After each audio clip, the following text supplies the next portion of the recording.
When I was pregnant, one day during grocery shopping, I suddenly fainted and collapsed on the floor. Strangers rushed me to the hospital in an emergency. When I called my husband, hoping for support, his voice roared through the phone. "What kind of drama is this now? You're always fainting. I can't stand this anymore. I'm coming to get you." I was stunned into silence. But when he stormed into the hospital moments later, what happened next was far worse than I could have ever imagined. My name is Clara, and I'm 28 years old.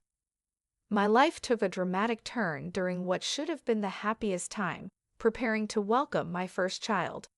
But things rarely go as planned, and for me, the shift from joy to despair happened faster than I could have imagined. It all began with a single phone call that shattered the little stability I had left. It was a chilly morning in Portland.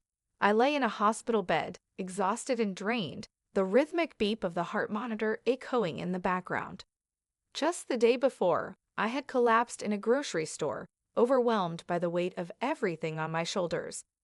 All I could think about was protecting my baby, but even as I focused on staying calm, my phone rang, breaking through the silence. I glanced at the screen and saw Ethan's name. My heart sank as I hesitated before answering, hoping, praying for some comfort from him. Instead, his voice was sharp and filled with frustration. "Where are you, Clara? Why is it that you always collapse when I need you the most?" His words cut through me like a knife. I stammered, trying to explain. "Ethan, I'm in the hospital. I passed out from stress. The doctors want to keep me here for a few days to make sure everything's okay with the baby." His response left me frozen. "Oh, great. So while you're out relaxing in the hospital, I'm here starving because of your awful cooking? I've had enough of this. I'm going out to eat with my parents. Figure out how to get home on your own." I ended the call with trembling hands, tears streaming down my face. His coldness and indifference left me feeling utterly isolated. How did it come to this? I wasn't just fighting for my own well-being, but for the little life growing inside me, who was now being exposed to so much negativity. The ache in my chest was unbearable, and I clung to the faint hope that things might somehow improve. Little did I know, that hope would lead me to make the toughest decisions of my life. Before my life unraveled, things had seemed almost perfect. I was thriving as a marketing executive, a job I loved and worked hard to excel in. Each day brought new challenges, and I took pride in my ability to solve them. My colleagues respected me, my clients appreciated me, and my career gave me a sense of independence that I cherished. Then Ethan came into my life like a whirlwind. At 32, he was charming, ambitious, and full of promises about the future we could build together. Our romance felt like something out of a dream, and before I knew it, we were married. The early days of our marriage were blissful. We dreamed of a home filled with laughter, love, and the pitter-patter of little feet. When I found out I was pregnant, it felt like the start of a beautiful chapter. Ethan was excited at first. His enthusiasm was contagious. But as the months went by, his interest began to fade. My doctor advised me to leave my job early in the pregnancy due to complications, and though the decision broke my heart, I made it for the sake of my child. I thought Ethan would be supportive, but it was as if a switch flipped. The man who once doted on me turned into someone I barely recognized. Small inconveniences became major grievances, and I found myself on the receiving end of his sharp words more often than I could count. As my pregnancy progressed, life at home became increasingly unbearable. Ethan's frustrations seemed to grow by the day. Tasks that once felt routine, cooking, cleaning, and organizing, now felt insurmountable. My body was exhausted, and every movement was a struggle, but Ethan didn't seem to care. He would complain about everything: the way I cooked, how the laundry was folded, or that the house wasn't spotless enough. His words, once filled with love and encouragement, now dripped with irritation and disdain. Adding to the chaos were Ethan's parents, Megan and Tom. They visited often and never missed an opportunity to criticize me. According to them, I wasn't doing enough as a wife, let alone as a soon-to-be mother. Their demands were endless, preparing elaborate meals on short notice, entertaining them even when I could barely keep my eyes open, and pretending I didn't hear their thinly veiled insults. I tried to keep my head above water, reminding myself that it was all for the baby, but the weight of their criticism was suffocating. Every day, I felt myself sinking deeper into despair, and Ethan was no lifeline. He was part of the problem. One afternoon, I had just returned from grocery shopping, my body aching from the effort. Megan and Tom had been over earlier, leaving the kitchen in complete disarray after lunch. As I started cleaning up, my legs suddenly gave out. The room spun, and the next thing I knew, I was staring at the ceiling of a grocery store, surrounded by strangers. When I woke up, I was in a hospital bed. The sterile white walls and the rhythmic beeping of monitors were disorienting, but the sharp concern in the doctor's eyes snapped me back to reality. "Clara," she said gently, "you collapsed from exhaustion. Your body is under significant stress, and it's taking a toll on both you and your baby. We'll need to monitor you for a few days to ensure everything stabilizes." Her words struck me harder than I expected. My body was giving up on me because of everything I had been pushing through. Ethan's criticism, his parents' incessant judgment, and the weight of trying to keep it all together. But the only thing that mattered now was my baby. I picked up my phone to call Ethan. Despite everything, I hoped he would show some concern. The phone rang, and I braced myself. When he answered, his voice was cold, tinged with annoyance. "You collapsed," he said flatly. "And I'm supposed to care? Why didn't you answer my calls earlier? You're so slow." "Ethan, I'm in the hospital," I said, my voice trembling. "The doctors are monitoring me. I passed out from stress." His response was heartless. "So while you're lounging in the hospital, I'm stuck here dealing with everything. Forget it. I'm going out to eat with my parents. Figure out how to get home on your own." The line went dead, and I sat there stunned. My hands shook as I placed the phone down, tears streaming down my face. I wasn't just alone in the hospital. I was alone in this marriage. For the first time, I truly felt the weight of what I was up against. The thought of my baby growing up in this environment terrified me. I clung to the hope that something, anything, would change. But deep down, I knew I couldn't rely on Ethan anymore. The days in the hospital passed slowly, filled with anxiety and exhaustion. The doctors kept a close watch on me, and I tried to focus on my baby's health, but Ethan didn't visit once. The silence from him was deafening, a confirmation of how far apart we had grown. One afternoon, as I lay staring at the ceiling, my phone buzzed. The name on the screen surprised me, Maya. She had been a loyal customer at the coffee shop I managed before I left my job.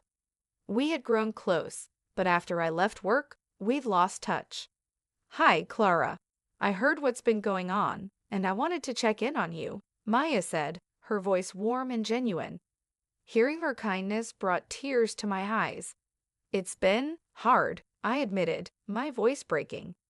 "Ethan and his parents, they've made everything unbearable. I don't know what to do anymore."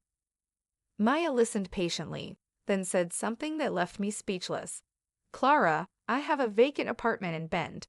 It's quiet, safe, and rent-free for now. I think it's exactly what you need. You can stay there until you get back on your feet."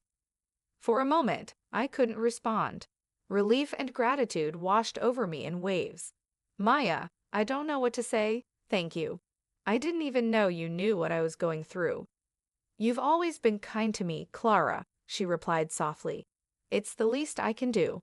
Let's make a plan to get you out of there." That call was a lifeline I hadn't expected. For the first time in months, I felt a glimmer of hope. As I hung up, I began to imagine a life away from the suffocating criticism and constant tension. My baby and I deserved a fresh start. Once I was discharged from the hospital, I wasted no time making arrangements to leave. Maya and I coordinated the details of the move, and a few of my old friends from work offered to help. Packing up my essentials felt surreal, like I was shedding the weight of my old life with every box I sealed. Ethan didn't seem to notice or care. He was preoccupied with his own life, spending most of his time with his parents. I doubted he even realized how serious I was about leaving. As I packed, I found myself reflecting on how things had come to this. The love I had for Ethan was overshadowed by his coldness, and every moment spent in that house only deepened my resolve to leave. When the day of the move finally came, I felt a mixture of fear and exhilaration. Maya's apartment in Bend was everything she had promised: peaceful, cozy, and safe. It was a modest space in a quiet neighborhood, and for the first time in months, I felt like I could breathe. As I settled in, I began to think about the future. I had a long road ahead, healing from the emotional wounds Ethan had inflicted, protecting my baby from his toxic influence, and figuring out how to rebuild my life. But for now, I allowed myself to savor the relief of being out of that suffocating environment. Not long after moving in, I met Maya's daughter, Olivia. She worked as an HR manager and had crossed paths with Ethan at his job. Over coffee one afternoon, Olivia shared a story that both shocked and comforted me. "I wanted to tell you something, Clara," Olivia began, her tone serious but kind. "I've seen how Ethan behaves at work. It's not just you. He's been inappropriate and unprofessional with people in the office. I reported him a few months ago, which led to his demotion." I was stunned. "I had no idea," I said, gripping my coffee cup. "That explains why he's been so angry lately." Olivia nodded. "I've also heard things from his colleagues about how dismissive he is of you. It's unacceptable. I wanted to let you know that you're not alone in this."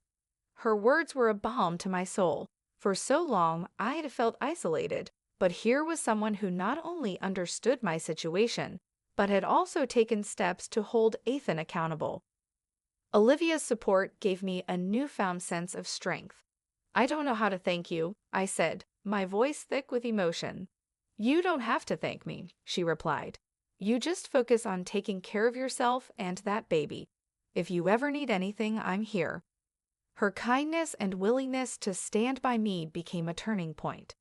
For the first time in a long while, I felt less alone.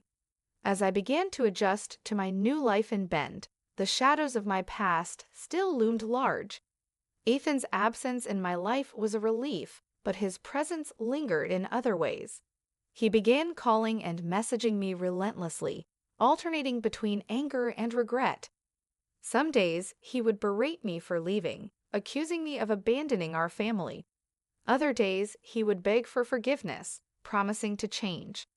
I ignored his calls, but his persistence was unsettling. Just as I started to find some peace, another storm brewed on the horizon.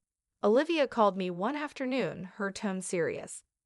"Clara, I hate to bring this up, but your father-in-law, Tom, has been stirring up trouble. He's claiming that your baby should be the family heir and is putting pressure on the lawyers to involve him in decisions about your child's future." The blood drained from my face. What does he mean by family heir? This is my child, not a trophy to fulfill some outdated family tradition. "I know," Olivia said calmly. "But he's been making legal threats, saying it's about preserving the family's legacy. I wanted you to know so you can prepare." I thanked her for the warning and immediately called my lawyer.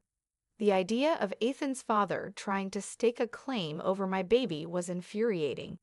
My lawyer reassured me that I had strong legal rights and advised me to remain firm. But the stress was mounting, and I could feel its toll on me. A few days later, Ethan showed up at my apartment unannounced. I'd opened the door to find him standing there, disheveled and visibly tense. "We need to talk, Clara," he said, his voice teetering between desperation and anger. I crossed my arms, blocking the doorway. "There's nothing left to say, Ethan. You made your choices, and I've made mine." "I know I messed up," he admitted, his eyes pleading. "But I want to fix this. I want to be a part of our baby's life." His words felt hollow after all the pain he had caused. "Ethan, it's too late. You've hurt me in ways I can't forget. My priority now is my baby, and I'm moving forward without you." His shoulders slumped, and for a moment, I thought he might argue. Instead, he nodded reluctantly. "I hope you know what you're doing." As he walked away, I felt a strange mix of sadness and relief. This was the closure I needed to truly begin a new chapter. The days that followed Ethan's visit were both challenging and empowering. With the help of Maya and Olivia, I started to piece my life back together.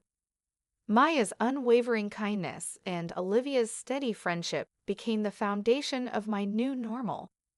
Their support reminded me that I wasn't alone, even as I navigated the difficult legal battle with Ethan's family.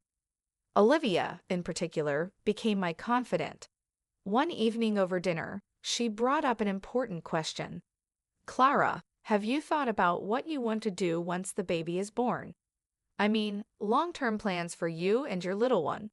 The question gave me pause. I had been so consumed by the immediate challenges that I hadn't allowed myself to think about the future. "I want to focus on my baby, of course," I replied. "But eventually, I'd like to get back to work.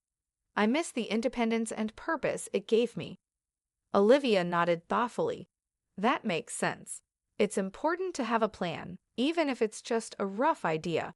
Maya and I are here to help whenever you're ready." Her encouragement sparked something in me, a determination to rebuild not just for my baby, but for myself. I began imagining a future where I could balance motherhood with a fulfilling career, a future free of the toxicity that Ethan and his family had brought into my life. As I started making plans for my future, the situation with Ethan's father escalated. My lawyer kept me updated, and every conversation was a reminder of the fight I had ahead. Tom was relentless, trying to use old family traditions as leverage to claim rights over my child. But I stood firm. "This is my child," I told my lawyer. "No one else has the right to make decisions for us." With my legal team's guidance, I filed a restraining order against Tom, ensuring he couldn't interfere with my life or my baby's future. It was a small but significant victory, and it bolstered my confidence to keep fighting for what was right. Through it all, I began to feel a renewed sense of strength. My baby's arrival was drawing closer, and I wanted to create a stable and loving environment for her. The apartment Maya had offered me had become a sanctuary, and I was grateful every day for the chance to start over. The support from Olivia and Maya didn't waver. They were there for every step of the journey, whether it was helping me organize the nursery or simply listening when the stress became too much. Their belief in me became my anchor, helping me navigate the toughest days. As the legal battles with Ethan and his family continued, I stood my ground. Each passing day made me more confident that I could face whatever challenges came next. The day I had been waiting for finally arrived. After months of turmoil and preparation, it was time to meet my baby. The days leading up to the delivery were a whirlwind of anticipation. Maya insisted on accompanying me to the hospital, while Olivia stayed back to make sure everything was ready for when I brought my little one home. As I was wheeled into the delivery room, Maya gave me a reassuring smile. "You've got this, Clara. We're all here for you," she said, her voice calm and steady. Her presence was a comforting reminder of the support I had found in this new chapter of my life. The labor was intense, but I held onto the thought of my baby. After hours of effort, the sound of her first cries filled the room. Tears streamed down my face as I held her for the first time. She was perfect, tiny, warm, and so full of life. I whispered a promise to her, "I'll protect you and give you the best life I can." When Maya and Olivia visited me in the hospital, their joy was palpable. "She's beautiful, Clara," Olivia said, her eyes misty with happiness. "You did an amazing job." For the first time in what felt like forever, I felt a deep sense of accomplishment. The struggles I had endured seemed distant, overshadowed by the overwhelming love I felt for my daughter. This was the start of a new chapter, one that was full of hope. Settling into life with my baby was both exhausting and rewarding. Maya's apartment continued to be a safe haven, and Olivia frequently stopped by to help me with the baby. Their support made the sleepless nights and constant feedings more manageable. But Ethan wasn't done. A week after I returned home from the hospital, he showed up at the apartment again. This time, his face was gaunt, his eyes heavy with regret. "Clara, please," he began, his voice cracking. "I know I made mistakes. I wasn't there when you needed me, but I want to be a part of our daughter's life. I just need another chance." I stared at him, my emotions a mix of sadness and resolve. "Ethan, you had your chance," I said firmly. "You chose to criticize and neglect me when I needed you most. I can't forget that. I won't let my daughter grow up in an environment like that." His shoulders slumped, and for a moment, he looked as though he might argue. Instead, he nodded, his voice barely above a whisper. "I understand. I just want her to know I care." We agreed on a visitation and child support arrangement that would allow him to be involved in our daughter's life without disrupting the stability I was building. It wasn't easy, but it was the right decision for her. With Ethan's chapter firmly closed, I began focusing on the next steps for me and my baby. Maya and Olivia continued to be my rocks, encouraging me to think about my long-term goals. "Take your time," Maya reminded me one evening as we sat together. "You've been through a lot, but when you're ready, you'll find your way back to doing what you love." Her words resonated deeply. I started making tentative plans to return to work, slowly envisioning a career that would give me the independence and stability I once cherished. The boutique industry, where I had thrived before, still called to me. It wouldn't happen overnight, but I felt a renewed sense of purpose. Looking back, the journey had been anything but easy. Ethan's actions had left scars, but they also taught me the importance of resilience and the power of support. My baby girl was my anchor, a constant reminder of why I'd fought so hard to create a better life. Maya and Olivia had become more than friends, they were family. Their unwavering belief in me gave me the strength to keep going, no matter how tough things got. Together, we had built a foundation of love and stability that I could rely on as I moved forward. As I watched my daughter sleep peacefully in her crib, I felt a sense of peace and determination. The hardships I had faced were part of my story, but they didn't define me. This was the beginning of a new chapter, one filled with hope, strength, and endless possibilities for me and my daughter.